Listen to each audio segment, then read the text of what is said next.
I'll try to keep this short, but puns. Did I rise to the occasion? Did it get a rise out of me? I'm gonna leave it there for now. But in short, I know I'm messing around here, but everything's already clear.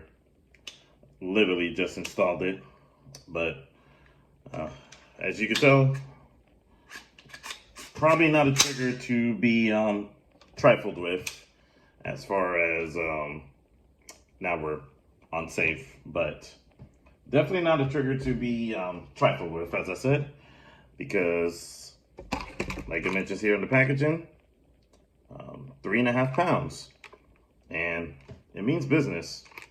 And matter of fact, speaking of that, let me get my layman gauge. Okay, so got the gauge over here. So I'll reorient myself in just a moment, but just to talk about the purchase itself, this was an OpticsPlanet exclusive. Mr. Guns and Gear gave the notification that there was a drop in price. So that's how I ended up picking this up. Just in case if I need to tell you, this is the former mil-spec trigger that was in the Zulu 2. Got it for 64 bones. So can't complain at that. Wasn't really looking for an excuse to get rid of the mil-spec trigger. I've seen videos of people taking the rifle to 100 yards and doing MOA shots back to back, but this is kind of going to be more set up as a fighting rifle, so I felt it was more appropriate to have a faster trigger, cleaner break, all the usual things that you may already know from Rise Armament. But I will say that this trigger is amazing. I definitely suggest going straight to Rise's QR code to take, or at least it will take you to their website for the written instructions with pictures, or just go straight to their YouTube channel for Rise Armament. I left a question, not seeing a dedicated video to the 242 on their 140, I want to say, installation video, and they replied same day, maybe even within a couple hours, that the instructions would still apply, just to make sure I watch out for the set screws that needed to get pushed down and move the spring, not the spring, well, yeah, the spring leads. You have to move them out the way a bit. Sorry, I can't really show you on the step-by-step, just the way that YouTube is now, but it's easy. I'm an idiot. This is easy. So anybody who's actually looking into this, Rise Armament will take care of you as far as the instructions go, but everything else you could take care of on your own, basically. So let's get to the nitty-gritty right over here. So I'm still on safe. So at least the function checked out, and I didn't really pull. So let's take a look.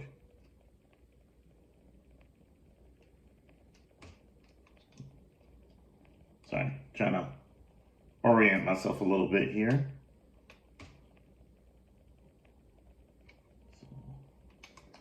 Keep in mind, this is not a professional production. Let me just hold it out. Okay. Maybe this way.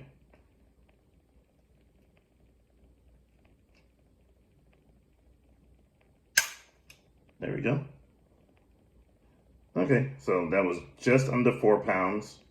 Let's call it a 375. So let me go on my opposite hand, just in case. That might be a little bit easier. So let's slide over here.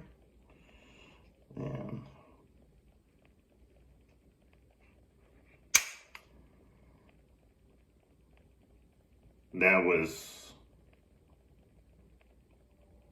slightly over 4 pounds. but I did press it closer to the middle over here. So let me do one more.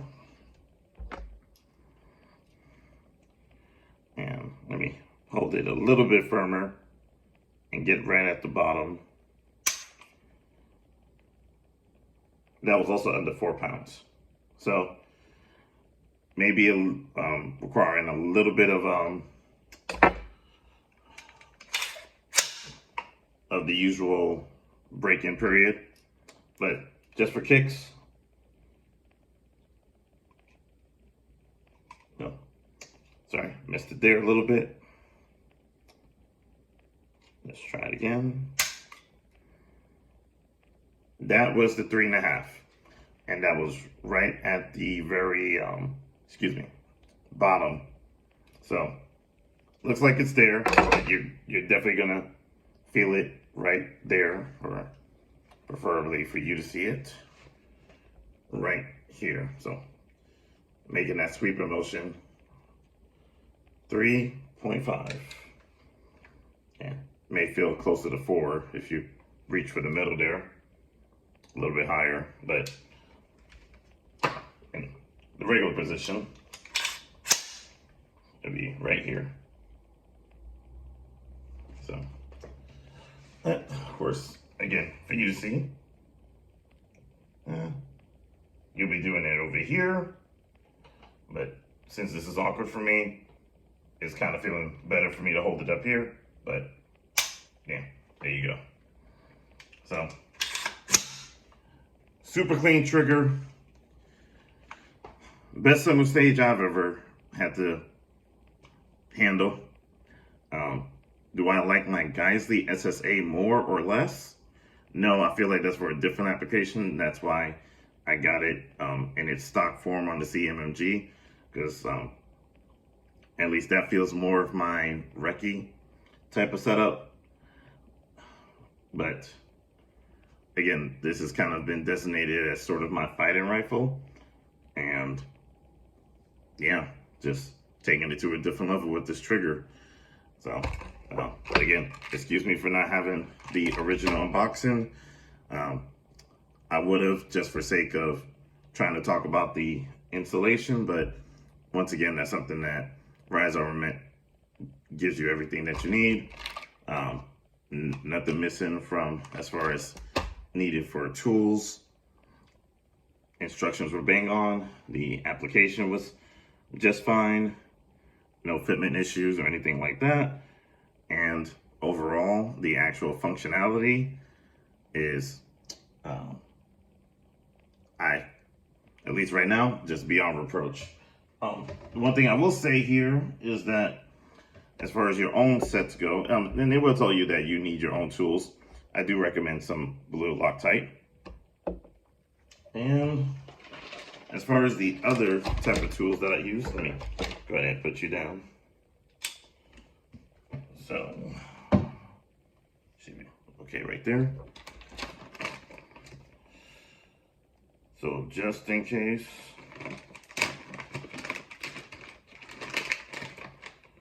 as far as a punch goes, most of you should be already familiar with that, but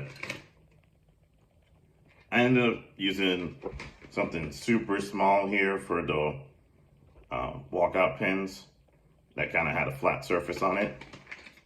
So this may not be the exact one I had in the bag that I used, but along those lines, you should have something that, actually, it probably was this one here. Yeah, it was this one here that I use. So like, even if you don't have like a dedicated punch, something with a flat top shouldn't mar your pins that you need to take out. And the only other thing I would say as well, if you have it, as far as having tools this small, if you have like a super miniature flat head like this here, it's not going to pick up on it too well, but that's about the best I could get out of it. But if you have something flat that could be used for moving this the springs, which will be sitting flat when you install it, to move them to the side so that you could drive down with this, with this Allen wrench. And you could drive down the set screws. You're gonna need to do that on the Gen 1. The Gen 2, you don't need to because they swapped it out for springs. So just FYI for that. Sorry for taking up probably too much of your time. Hopefully I didn't drain too much energy from anyone. Any questions, comments, leave that below. I give this a solid recommendation. Thanks for dropping by, and I'll see you next time.